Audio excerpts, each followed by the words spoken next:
Welcome, everyone, to the Best of Markham podcast, brought to you by me, Igor Klibanov from FitnessSolutionsPlus.ca, your personal trainers for chronic conditions. Here with me today is Dr. Gail Sauer. Dr. Gail, thank you so much for being with us today. Tell us a bit about Thank you so much for having me, Igor. and tell us a bit about yourself. Well, I'm a naturopathic physician that works in Markham, of course. I own and operate a clinic called Silver Spruce Naturopathic on Main Street Markham. And the clinic's been running for about since 2018, but I've been practicing in Markham for about almost 20 years now. Wow, So so I've you've got been, a good track record, good history. yeah. It's been great. Awesome, fantastic. How'd you get into naturopathic medicine?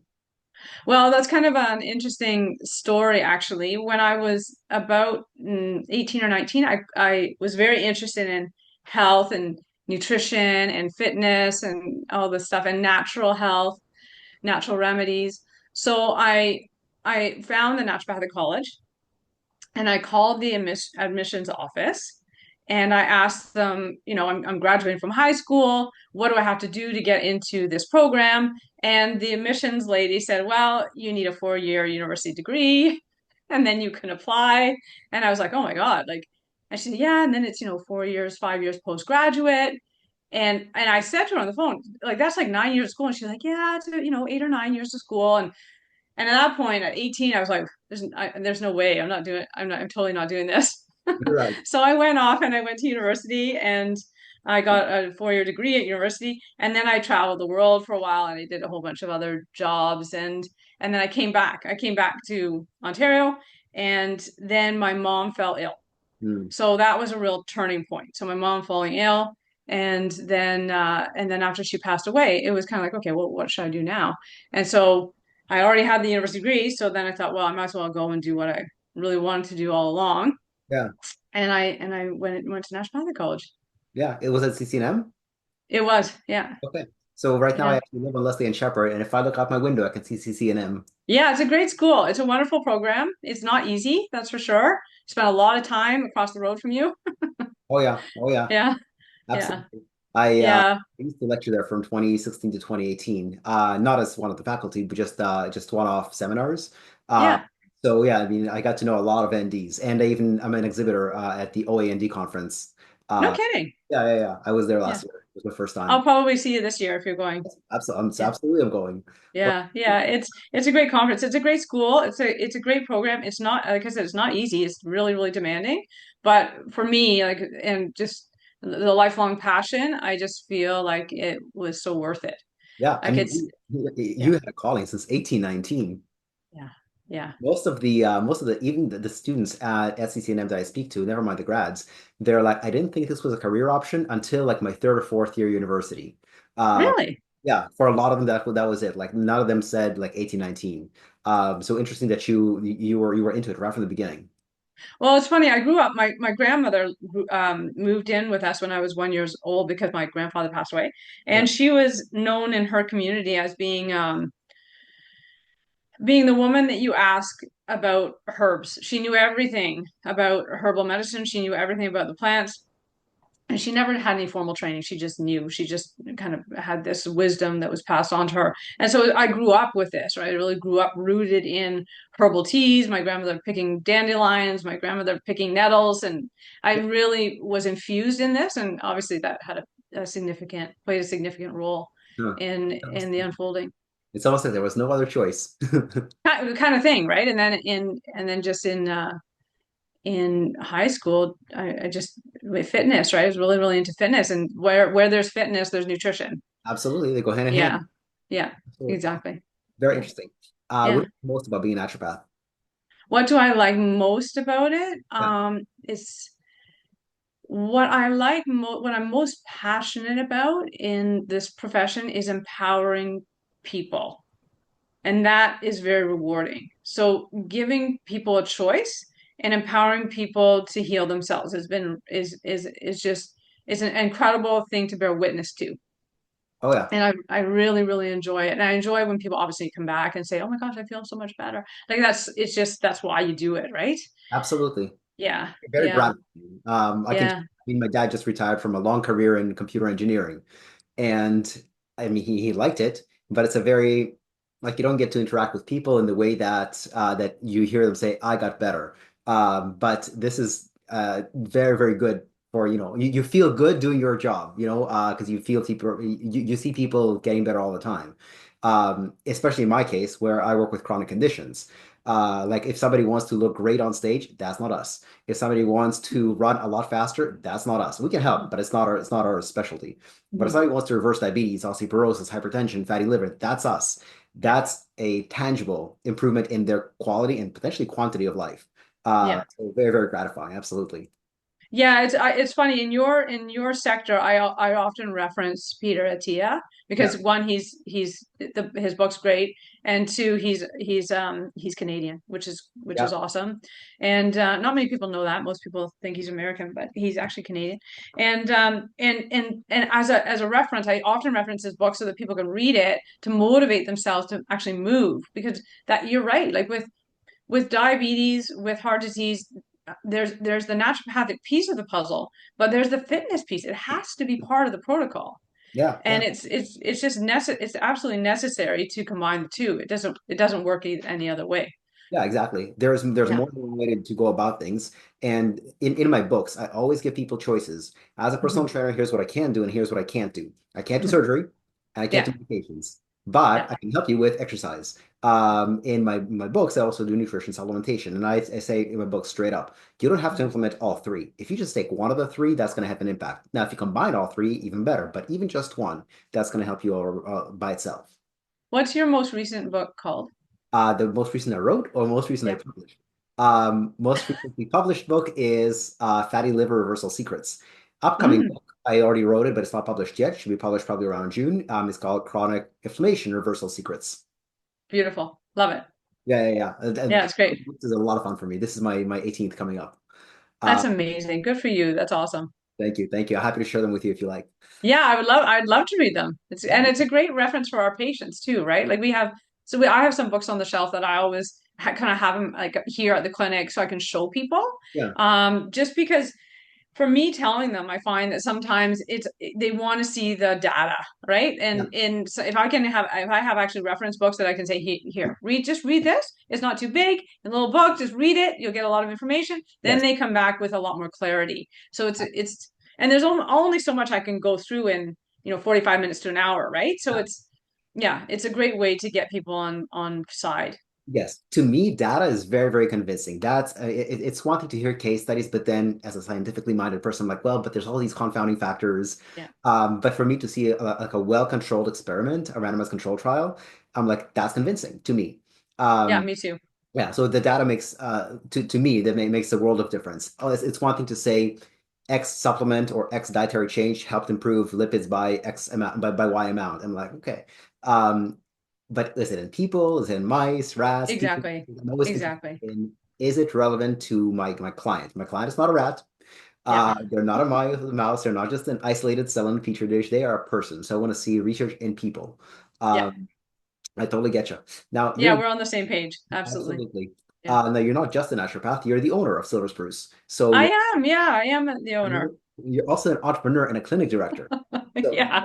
besides what you like most about being a naturopath, what do you like most about entrepreneurship and being a clinic director? The entrepreneurship piece is an interesting one. I don't know if any entrepreneurs are trained to be entrepreneurs. I think you kind of it just happens and then you wonder what happened. Um, but I think okay, there's a few things I really like about it. I like the adventure. I Yes. like the fact that I like the fact that you never know what's coming and you have to just meet it and try to figure it out and there's a lot of solution oriented thinking which I appreciate that as part of my medical practice but also as an entrepreneur. um I like the team. Like I'm the team our team, you met Dr. Sophie. Yep. Our team is just phenomenal and I feel I'm so lucky to have attracted these people or they attracted me or whatever, however it goes. But I feel so fortunate. So I love the team. I love being challenged because entrepreneurship I find Yeah. really challenging. No, no kidding. Um, but fun, but fun as Yeah. well. Yeah. Yeah, I hear you. And I hear the same thing from a lot of entrepreneurs. They like I'm a naturally analytical person. Mm. So on the one hand, I love keeping track of, my marketing campaigns, what works and what doesn't. But also I'm not I wouldn't consider myself a creative person, but I always come up with new marketing ideas. So at any given time, I have 3 to 5 marketing experiments running, and each one has hope. Most of them are complete and utter failures. However, Totally. 1 in 25 to 1 in 40 is a success. And when you Yeah. hit successes, you really double down. Like at this point, Yeah. I've been running my business for 15 years, started in 2010. I've only had 4 big successes, and those are Mhm. public speaking, email marketing, door-to-door sales, and publishing books. Yeah. Those have been my giant wins. Now I've had over 100 failures, but it's always interesting to find the next. Even if they're failures, at least it's exciting to see the result. Yeah, we're on the same page on this too, because it's funny in our industry, health and wellness. I think that the speaking piece, having a voice that's personal, Yeah, whether it's through public speaking or email or a book potentially or door to door, yeah, this is where people really resonate because that now they know who you are. yeah, I find that too. It's really interesting. We've tried a million different marketing strategies. And the same sort of thing. Like we can Instagram until the cows come home, and it's so weak. Like it's so funny. And meanwhile, like so many businesses are just built on this stuff, right? But not it doesn't seem to have the same turnaround for our industry. So that's a big learning curve because I have found because of course everyone talks about, oh yeah, you got to be on social media marketing, blah blah blah. But again, I don't feel like it translates for our industry as much as it does for others. you're absolutely right. Yeah. I volunteer for the Markham Small Business Center as a mentor, Hmm. and I've been doing that since 2016. So I have experience, I have exposure to a lot of entrepreneurs. And Hmm. here's what I noticed: social media is great if your business is low cost, low commitment. For example, if you're selling food, perfect. If you're Yeah. selling clothes, perfect. Um, Even if they're expensive clothes, they're cheap compared to personal training, naturopathic services, etc. Mhm. However, once you start selling a service that is high cost, high commitment, social media kind of falls apart there. For Yeah. example, with personal training, people are buying a package from 1,500 to 10,000 bucks. And commitment, well, absolutely nobody expects to do one extra session and they're done. The exercise is Mhm. a lifelong, well, Yeah. something. Naturopathic medicine, very often they will just come in for one, but more often than not, they need to do way more than that. Um, and so for high commitment, high price services, social media is not great. And I think the reason that it's very common for other people to say that you should need to do social media in our lines of business is because they don't know. All they can see is metrics that don't really matter, likes, followers, and shares. What they Yeah. can see is the only thing that matters in business, the bank account. Um, Yeah. and How it translates, right? How it translates into clients. yeah, And I agree with you wholeheartedly. Like you can have an incredible following and you can have like so many likes in each post, but it doesn't necessarily translate to people coming into the clinic. yes, And it's really I find that fascinating. I find it yeah, really, really interesting. yeah, Um, yeah, and that's again, the learning curves have been a really great part of entrepreneurship because you go into it, you don't really know what you're getting into, and then you're like, oh my God, this is a yeah, crazy exactly. thing to do. And then you do the same thing everybody's doing, and then you realize that's not working. And then you're like, it's working for all of us. It's not just, Yeah, but we're all copying each other because we assume it's working. yeah, See each other's bank accounts, so we don't know. that's Uh, right.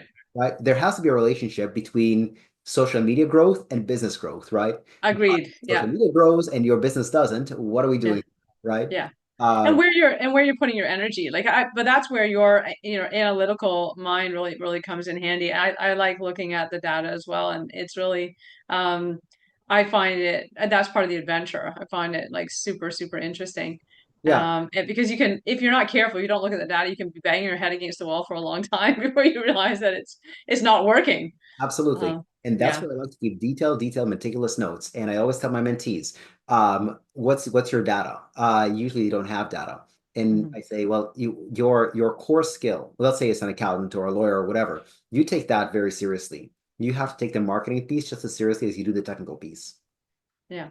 You got to Yeah, run a fucking business, absolutely. you know? Absolutely. And I think that that's actually a significant challenge for a lot of medical practitioners Yeah, because essentially you're trained as a medical practitioner. Yes. So the business skill set, like none of us went to business school, Yeah. right? So again, the sort of floundering through the business stuff until you figure it out, Yeah. it takes some time, Yeah. I but guess. it's what it is. Reading books, figuring it out by podcasts, you know how it is. Yeah.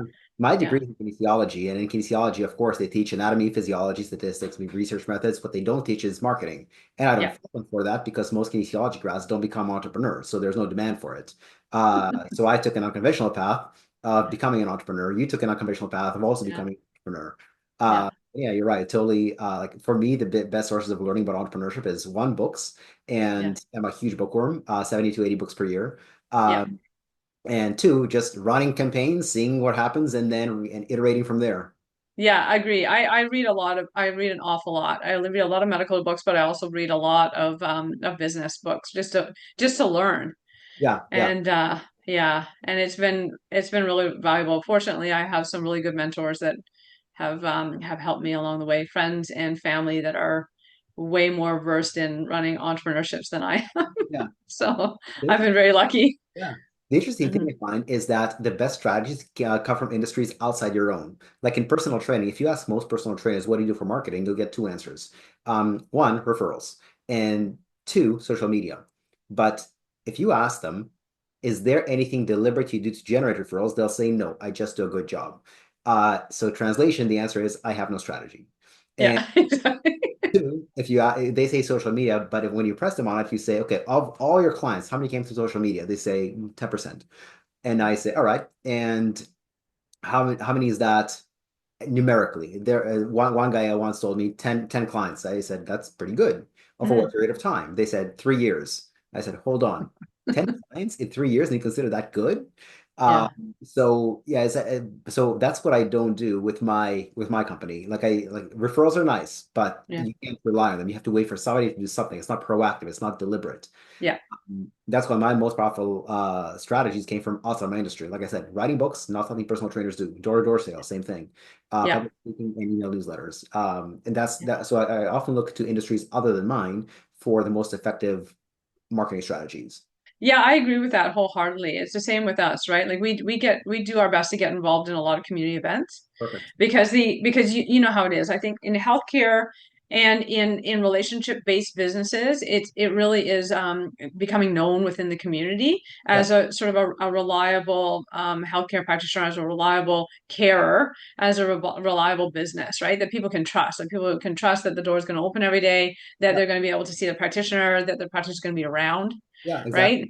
And so it's really building that community trust. It's been really paramount in Yeah. our business. And of course, from that naturally comes referrals, but you have to keep building the community trust. It doesn't stop. No, absolutely. If you Yeah. sponsor a 5K, if you have a booth, if you're a vendor at a 5K run and you hand out water bottles to Yeah. thirsty runners, they're going Yeah. to appreciate you way more than a health tip that you put on Instagram that every other ND is putting on there. Absolutely. I agree. Totally. Yeah, it's What are you interesting. working on right now that's exciting to you? Oh, okay. What am I working on? Well, it's so funny. Okay. One thing that I'm thinking about working on, I haven't started working on yet, but we're on this podcast and I thought, I think it'd be really fun to do a podcast. So I'm sitting with that. And I already have um the the idea. I When I was in Europe, I was writing down notes on my phone of inspirations that were coming to me. You know how it is when you have space, all of a Yeah. sudden all these ideas come. So I've got all these ideas. And so I'm sitting with it. And I need to learn a lot more about podcasting before I launch anything. Yeah. Um, but that's sort of the process. The other thing I'm working on currently is I teach a mindfulness course. I don't know if you know that, but I teach a mindfulness course. No. And lots of my mindfulness students and my mindfulness grads have been asking for a few years now for me to do recordings Yeah. so they could have access to the record, like to basically the meditations that I do. That's awesome. Yeah, it's fun. So I'm working on that now so that we can put those on our website and sort of launch those. And so people can have access to these things that hopefully help them with their mental health. Yeah. Once your podcast is up and running, let me know. I'd love to hear it. And I'm happy to chat Yeah. to you about the marketing side of the podcast as well afterwards. Yeah, for sure. I'd love that actually. I would love to hear about that. It'd be, yeah. I know nothing. So I'm coming in Absolutely. really. We'll Yeah. make it happen. Yeah. What obstacles have you encountered in your time, both as an ND as well as an entrepreneur? Um, okay, well, ND, I think if you ask any alternative healthcare practitioner, one of the obstacles that we all face is regulation. Yeah. Regulation in Ontario is really, really difficult and it's very restrictive. So that's a like a professional obstacle that we face on a week to week basis. More personal obstacles, I would say, as an entrepreneur running a clinic with a whole bunch of other associates and with a bunch of patients that come in. One of the biggest obstacles that I really noticed is and you probably see this in personal training, wanting something for someone more than they want it for themselves. Oh yeah, absolutely. And I notice I really catch myself on that. Um, Seeing the potential in someone as an associate, seeing the potential in someone's health, Yeah, and then like realizing that they're not as bought in as you are. I know. I totally Um, that totally resonates. Yeah, yeah. So it's because again, you see so much potential, right? And but people have a hard time. This is why they come to us, I think, because they have a hard time getting to the things that they need to do for themselves. Yeah. And so it's always I find sometimes it takes people like I have patients that sometimes it takes them a year to change their diet. Oh yeah, But absolutely. they just keep coming, they just keep coming, they just keep coming, then eventually something clicks and they're like, okay, I'm ready now. But that year is okay. Are you ready yet? Yeah. That's because I see the potential, Yeah. but I they have to totally get get it. there. Yeah. I wish that all it took was just knowledge of what to do, but Yes. behavior change is But way more difficult than yeah. understanding the very minute nuances of biochemistry, physiology, all that kind of stuff. Yeah. My clients, some of my clients, and this is the minority, I call them robots. They have no emotional relationship to food. You say, eat this, they'll do it. Okay, no problem. Yeah. Stop eating that. Okay, no problem. Yeah.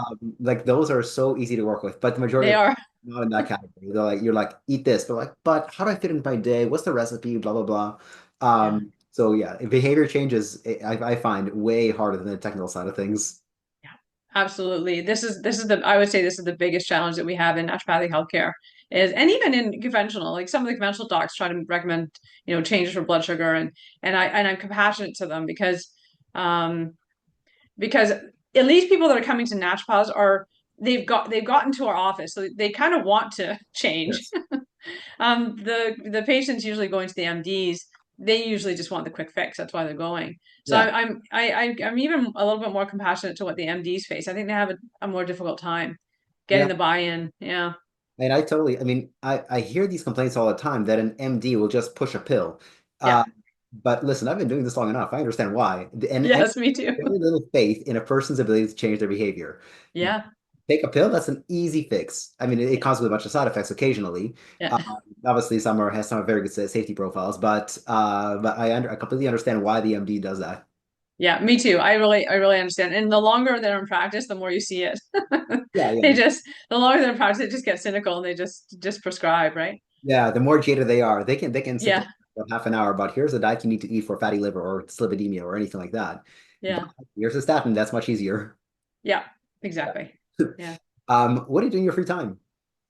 Oh my gosh, in my free time, well, um, I cross country ski in the winter Ooh, when there's snow. There was a lot of snow this winter, so I got out quite a bit this winter. yeah, I am an avid cyclist in the summer. yeah. And of course I'm learning to play guitar, so Ooh, that's fun. that's kind of cool. I really enjoy music, so I'm learning to play guitar now, and that's been really really fun. And I like cooking, I like hanging out with friends.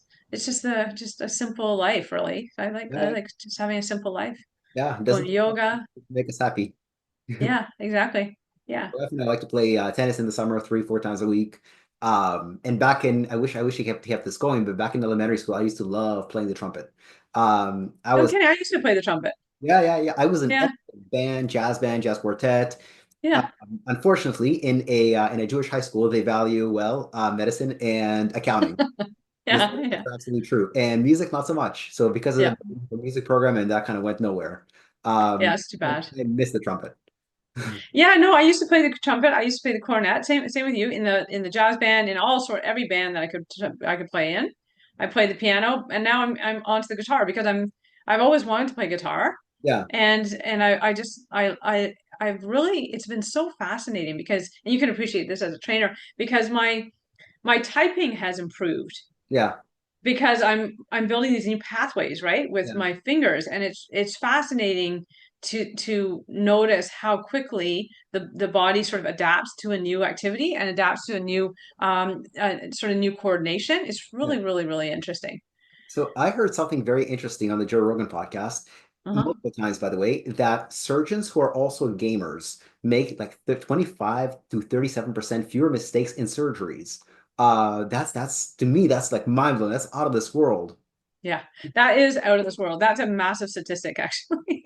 Yeah, yeah, Um, yeah, and but I understand why, because again, the hand-eye coordination is massive, and I feel like it's important to keep up with, right? This is why I'm part of the reason why I'm doing this, because I want to keep my brain really really pliable and plastic, yeah, and I want to be able to keep adapting. So obviously, I love music, but I'm doing this partially just to keep my brain really, really malleable. yeah, It's absolutely. fascinating. Yeah, it's really fascinating. Learn new skills as we get older. Yeah, yeah, it's important. Awesome. And since this is, after all, a best of Markham podcast, what's your favorite business in Markham besides your own? Well, I have quite a few. I have quite a few. Lots of them. I was thinking about this, and lots of them are on Main Street Markham because, of course, I'm here, so I frequent all these businesses, right? Yeah. So, I like Lulu's boutique. It's a women's apparel. Okay. I often shop at Ed's Fine Imports. Do you know them on Bullock? No. No, they're a phenomenal men's clothing store. Oh, really? Okay. I got to look into Yeah, I really love men's clothing. I love men's fashion. So I go and buy things for my husband there. it. Oh, very nice. And yeah, and then yeah, I go to bar yoga, but I think that they may have some competition because oxygen, apparently my patients are telling me that oxygen up the street Yeah. is really, really good as well. So I'm gonna check them out. You got to compare. I gotta compare, yeah. Okay. Awesome. Well, we got a few shout outs. That's awesome. Yeah, yeah. And of course, Falco's down the road is awesome. There's Yeah. your Yeah. restaurant There's so many recommendation. good restaurants on Main Street Markham, Main Street Unionville. Yeah, There's that. yeah, Awesome. yeah. And lastly, how can our viewers and listeners get in touch with you? Oh yeah. Well, website probably you can contact us through the website. Um, www.silverspruce.ca. Instagram. If anyone ever looks at our posts, they can reach out on Instagram. But that's pretty much it. Or call the clinic, or just look us up, call the clinic. Awesome. I'll Yeah. post it below, but just in case, what's your phone number? 905-554-5599. Perfect. And again, that's going to be Yeah. in the description associated with the show. Gail, thank you so much. I love chatting Yeah. about entrepreneurship and health. Yeah, thank you so much, Igor. I really appreciate it. It was a lot of fun. And good luck with your upcoming book. Thank you so much. Looking forward Yeah. to chatting more about podcasting and book writing. Yeah, for sure. All right. Talk to you Okay. later. Yep.